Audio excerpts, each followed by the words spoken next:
What's up, guys? So I'm just coming off of a really action-packed, fun weekend out in Phoenix, Arizona, learning all about strength, conditioning, speed, and really just how to apply more like concepts and principles to help people get the adaptation that they desire. Yeah, through exercise as a tool.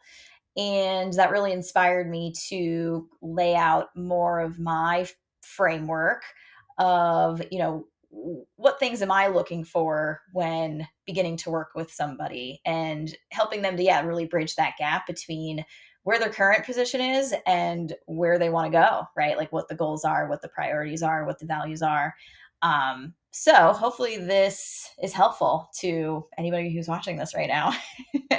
So, you know, understanding that like the bridge between what do you have and what do you need, you know, psychology and physiology, these things over here only matter if it relates to the goals, the priorities, and the values that somebody has, right?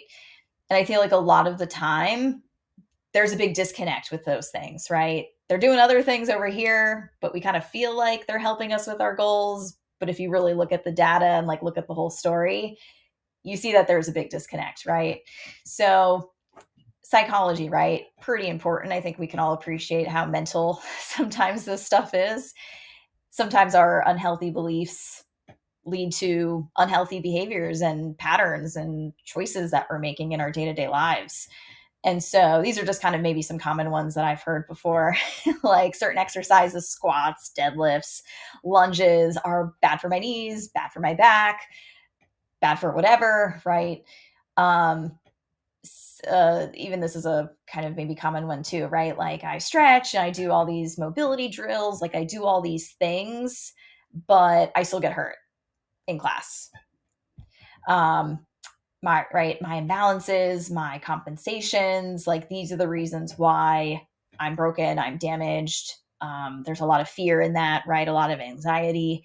So yeah, hopefully you can appreciate that maybe that inner dialogue of how you think exercise is impacting your body and like what your beliefs are about your body can really influence, what you're experiencing and combined with physiology, right? And I like to break that up into kind of two different things: our energy system, right? Heart rate, VO2 max, blood pressure, right? Like cardiovascular, right? Breath, that type of thing.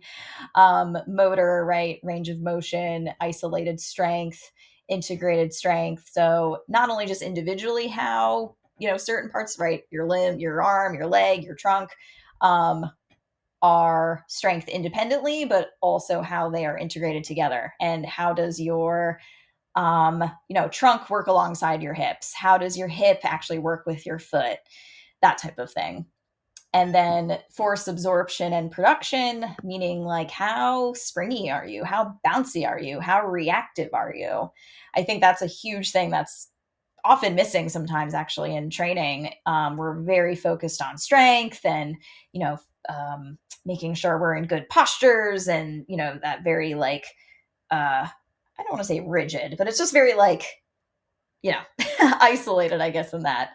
But what about how like, pliable you are? Can you produce force? Can you be powerful, but can you also absorb force at the same time, right? Think about like a elastic rubber band.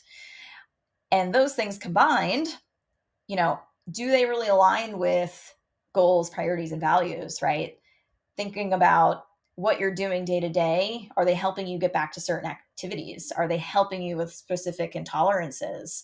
Are they helping with a sport or a hobby that really means a lot to you? And maybe it doesn't have to be so specific, but maybe it can be more about, just longevity and overall health and just wanting to spend our last years leading like a high quality life. I think that's a big goal of mine. And I think that's what's helped me stick with training. I try not to think of it so short term, like it is very much like a big long term goal. And then even just confidence in your capabilities, confidence in yourself, confidence that you can do day to day things. And so I think a big, maybe potential problem I'm really trying to help people solve is Well, are the things that you're doing day to day aligning with, again, the goals and the priorities, the values, the beliefs? Like, how are those influencing everything, right? What you're doing exercise wise. Is it overdoing it? Are you underdoing it? Are we not recovering super great? How's sleep? How's nutrition? How's social life? All those things.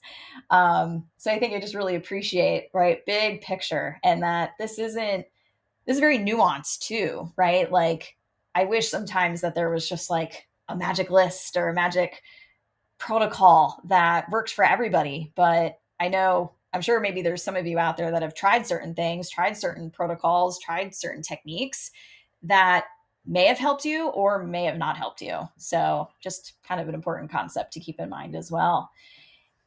So hopefully that helped in some way, shape, or form, maybe understanding big picture, maybe not really thinking about like exercise in this way.